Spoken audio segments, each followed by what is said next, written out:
direitos e deveres dos pais e das escolas, porque às vezes a gente esquece a segunda parte, não é, doutor Léo Freiman? Tudo bem? Disse agora como mãe, Exato. apesar de ser professora também, a gente vira e mexe e esquece dos deveres, né? Você já reparou, estava ouvindo há pouco, né, como toda mulher quer ser poderosa, gostosa, charmosa, todo mundo quer se sentir muito especial.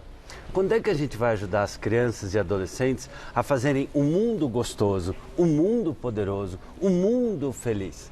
A gente vive uma era hoje de tanto narcisismo, tanta vaidade, que os pais e mães muitas vezes se colocam na relação com a escola como clientes onipotentes. Então pensa, praticamente toda semana eu viajo para dar palestra em algum lugar. Graças a Deus, aliás, o que eu recebo de beijo, manda beijo para Regina, manda beijo para Regina. Muito obrigada. Ele recebe todos que o Dr. Freiman entregou. E aí sabe o que acontece? Eu vou despachar minha mala. Não adianta eu querer porque eu quero despachar a mala do tamanho que eu quero. Eu tenho deveres. Eu vou num médico, ele fala para tomar um remédio, aquele remédio é azedo. Eu não vou colocar no grupo de WhatsApp esse médico, olha que absurdo esse medicamento. Esse remédio ruim. Mas muito pai, muita mãe ressentido, neurotiquinho, que lá quando era criança tomou uma bronca, tomou uma advertência pesada da diretora, ficou com aquilo mal resolvido. Não foi bem trabalhado, não cresceu. No lugar de ficar adulto, ficou adulterado. Ficou com aquele ranço. Que ótimo. É o ressentido. Olha que bonito esse termo. Ressentido. É o ressentidinho. É o neurotiquinho. Não engoliu. Não amadureceu. O que ele faz? Agora que o filho está caindo nos mesmos comportamentos em que o filho tem que ter uma consequência, não está estudando bem, não respeita as normas escolares. Já teve 14 advertências no ano, de repente o pai vai lá, agora eu sou adulto, eu sou cliente, estou pagando, eu mando aqui. E aí instala, sabe o quê? O caos e abre-se uma porta para a delinquência. Porque os pais muitas vezes estão confundindo, Rê, que ser um pai participativo, uma mãe participativa, é resolver as coisas pelos filhos. E aí que instala-se a síndrome do imperador, como a gente vem falando aqui. Olha. Que é justamente esta ideia de que o meu filho tem uma coroa especial. Se você entrar agora, ó, minha amiga, entra agora no teu WhatsApp, você vai ver que o teu WhatsApp provavelmente já não está mais a tua foto. Está a foto da tua princesinha, do teu príncipezinho. Entra agora no Facebook, no Instagram, outras redes sociais. Sabe o que você vai ver, Rê? Filho, filho, filho. Olha meu filho comendo açaí, olha meu filho depois começa a sair, olha meu filho dormindo com a criança, com o cachorro, olha meu filho depois brincar com o cachorro, olha meu filho que fofo. Gente, essas bochechas, quem aguenta? Ou seja... Não é isso? Assim mesmo, doutor Léo. Outro dia eu fui correr, eu estava para dar uma palestra em Minas Gerais, estava correndo lá perto do Parque Barigüia, delícia. Aí de repente eu estava vendo, sabe o quê? Pai tirando foto de filho, pai tirando foto da filha, a mãe tirando foto. O tempo todo, então como cresce essa criança que o tempo todo está em evidência, que nada do que ela faz tem uma consequência e de que quando tem algum limite, vai lá o pai ou a mãe tentar dar carteirada na escola. Ô, doutor Léo, então a criança não consegue entender o tamanho dela no mundo, exatamente, na família. Exatamente. Porque está sempre exacerbado. Exacerbado, exagerada. Esta época de um narcisismo enorme, sendo que hoje a principal competência para a gente ter sucesso e felicidade é convivência. Exato. Não tem, veja, para a gente ter saúde, a gente precisa um do outro, precisa de abraço, precisa de relações, de informação, de ter laços. Alegria. Para ter sucesso profissional. Você precisa quem te indica trabalho, quem dá uma reputação, quem faz um post bacana seu, quem te dá dicas importantes, quem te ajuda com bons fornecedores e ideias. Quem te elogia, né? Para ter amor, para ter uma vida íntima boa, para tudo você precisa de habilidades de convivência.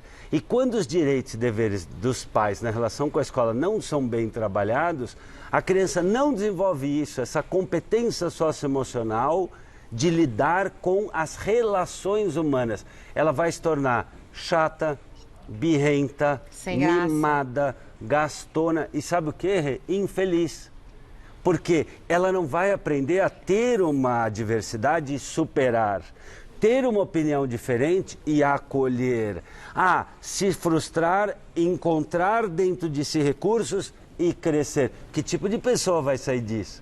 Ô, doutor Léo, e isso imagino eu, também atrapalha no processo de aprendizagem. Com certeza, porque na hora que a criança, por exemplo, vai aprender matemática, não consegue de primeira, é muito fácil dizer que o professor é ruim, a escola é uma porcaria, muita exigência. Isso é a terceirização. Então, assim, eu tenho direito do meu filho receber todos os privilégios, mas não tenho dever nenhum.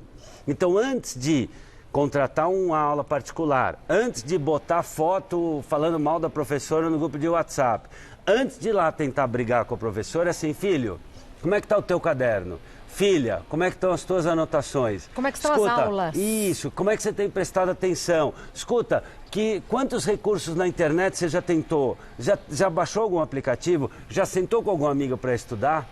Porque aquela máxima que eu tenho certeza que você aprendeu, para cada dedo que aponta para fora, tem 3 apontando para a gente. Quando eu coloquei aqui esse capítulo do livro especial sobre direitos e deveres, é porque os pais muitas vezes acham que eles têm direitos a definir a temperatura da sala de aula para a filha dele. Meu Deus. De repente a escola faz toda uma campanha com a aula de biologia, química, educação física para alimentação natural. Vai lá a mãe e fala assim, mas eu quero esse refrigerante. Eu já vi essa época do fim de ano, né? Os pais escolhendo escola. Pai que vai na diretora e fala assim, mas você vai fazer minha filha feliz? Não creio. Eu já ouvi. Caso Eu verídico. já ouvi, esperando para dar palestra em escola, mãe falando assim, escuta, mas depois de brincar, a minha filha vai ter que arrumar as coisas? E a diretora, sim, com certeza, faz parte das habilidades da vida. Ah, então acho que eu vou matricular ela só ano que vem, porque ela ainda está muito novinha, eu não quero que ela fique tristinha. E tudo aí, distorcido. Você vê que assim, porque o que acontece, Rê?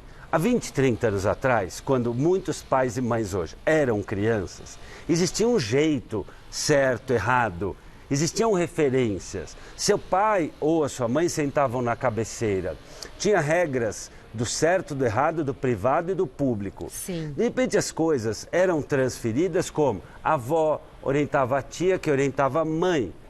O avô orientava o tio, que orientava o pai. Tinha respeito, recato, medo. Tinha culpa e tinha vergonha. 3 coisas que só os psicopatas e delinquentes não têm. Olha que coisa interessante. Muito. Os imperadorzinhos não têm medo de ninguém. Não têm vergonha de nada, não têm remorso de coisa alguma. Você entende o perigo? Muito. E não respeita a lei natural, que é quem chegou antes tem prioridade. Isso. Então é a avó, depois a mãe, depois eu. E que tem papéis, porque você imagina que ridículo. Eu vou dar um exemplo horroroso, mas imagina que você fale uma coisa que eu discordo. Eu vou pegar aqui a almofada e falar, dá uma almofadada na sua cara, que nem o Coringa no filme. Não, seria ridículo. Então, veja, será que dá para algum profissional, pessoa, marido, mulher, algum ser humano trabalhar sem conflitos, sem frustrações, sem dificuldades? Sem flexibilizar. Não existe, vai ter. E aí que entra esta habilidade de jogar com a vida. Por isso que a gente precisa equacionar bem direitos e deveres. Porque a gente trocou aquele modelo de família, de estrutura em que tinha medo, culpa e vergonha e civilidade e dignidade e leis, regras e valores, para uma época que hoje todo mundo é especialista em tudo. Agora é interessante, você contrata de repente um arquiteto para construir sua casa, um engenheiro, você não fica debatendo com ele, mas por que tem que ter tanto a viga? Mas por que tem que ter na parede essa composição? Porque você entende que ele é um especialista. Ele e hoje domina, em dia, né? todo pai, toda mãe acha que é especialista em educação. E que o meu palpite é a verdade que tem que ser enfiada goela abaixo daquele profissional. Ô doutor Léo, e eu pergunto o seguinte, esses adultos que têm esse comportamento com os filhos, como é que eles estão cuidando da própria vida? Porque se estão cuidando da vida do filho, alguém deve estar cuidando da vida deles. Pois porque é. Não dá para cuidar de tudo. Pois é, por isso que eu falei que infelizmente muita gente ressentida, que não se trabalhou, não fez análise, não procurou.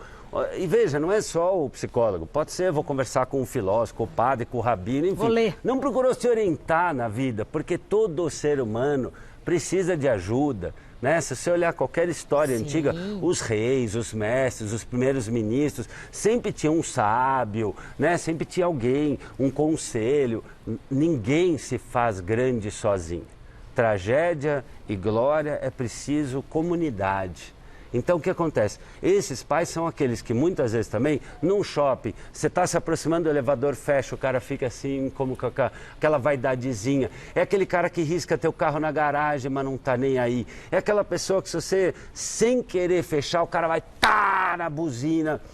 Imperadores costumam ter pais impostores, olha, ou pais reis que acham que mandam e compram tudo no mundo, ou pais coitados. São esses 3 tipos. Porque o imperador, o filho imperador, ele manda em tudo, ele realmente não sofre as consequências. Se está indo mal na escola, paga outra escola que dê uma prova para o meu filho passar.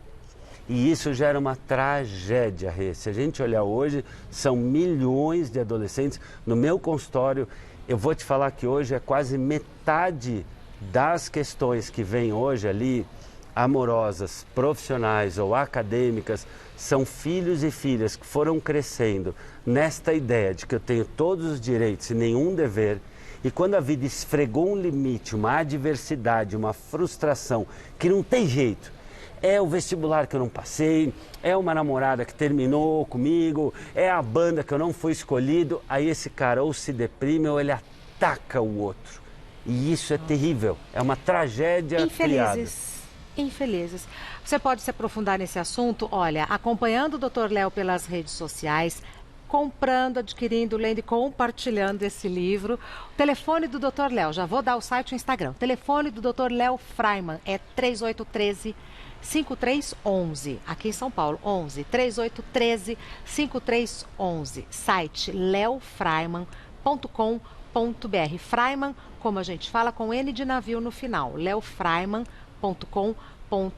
Instagram, Léo Freiman Oficial. Tem palestra assim, antes do Natal? Olha, eu tenho graças a Deus. Sabe que esse ano foi o ano que eu mais dei palestra na minha vida. Parabéns. E eu estou muito feliz que com esse livro, Rê, muitas escolas estão adotando na lista de materiais para os pais.